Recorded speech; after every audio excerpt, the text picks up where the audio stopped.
So it becomes very important as a technology, a software, or a device company, if you're selling into healthcare, specifically on the provider side, to focus on the business model of your target market. I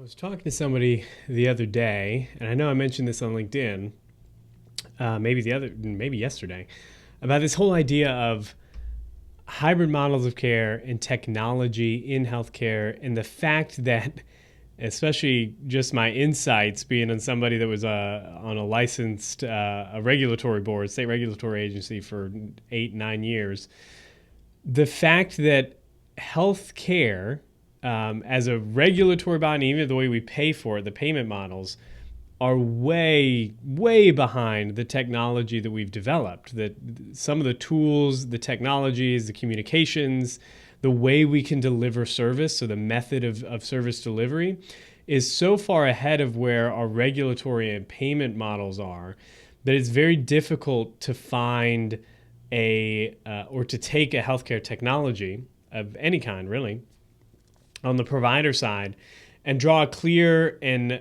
quick path to market. A lot of times because of that payment issue, right? Like who pays, how does it pay, how do we get it paid for? I know we had somebody on the podcast a while back that runs a venture firm in healthcare, and his big thing was making sure that the business model of the technology company, the software, the device, whatever it is, aligns with the business model of the provider. Because if you have this, for example, technology that makes it so that a physical therapist can treat somebody with back pain in 6 visits instead of 12, on the surface, everybody thinks, oh, that's really great. It means the patient's going to spend less time in physical therapy. It means the clinical outcomes the improvement is going to be much quicker. It means it's going to be much more efficient. The provider on the other side is looking at, well, now I'm cutting my revenue in half potentially, right?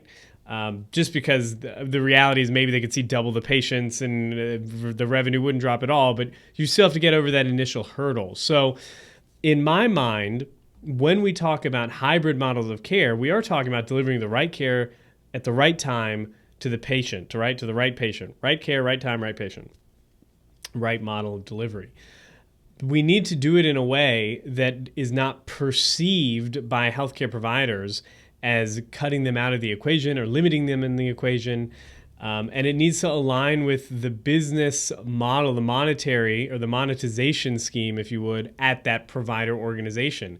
If this provider organization is billing maybe global service delivery fees like lump sum payments or some sort of shared risk or something like that, they might be more apt to adopt some kind of technology that has a way efficiency play involved in it, right? They might be more willing to adopt a technology that cuts their overhead cost, right? Insofar as delivering service. If you're dealing with an organization, for example, that is strictly fee-for-service, the value proposition of you're going to be able to get people out the door in half the time is not exactly what you want to lead with. You want to lead with expanding capacity, increasing the number of unique patients coming into the clinic, which can generate more referrals and return business and all of that. So it becomes very important as a technology, a software, or a device company, if you're selling into healthcare, specifically on the provider side, to focus on the business model of your target market, and then tailoring your value proposition in a way that does not undermine their revenue, their profitability, etc.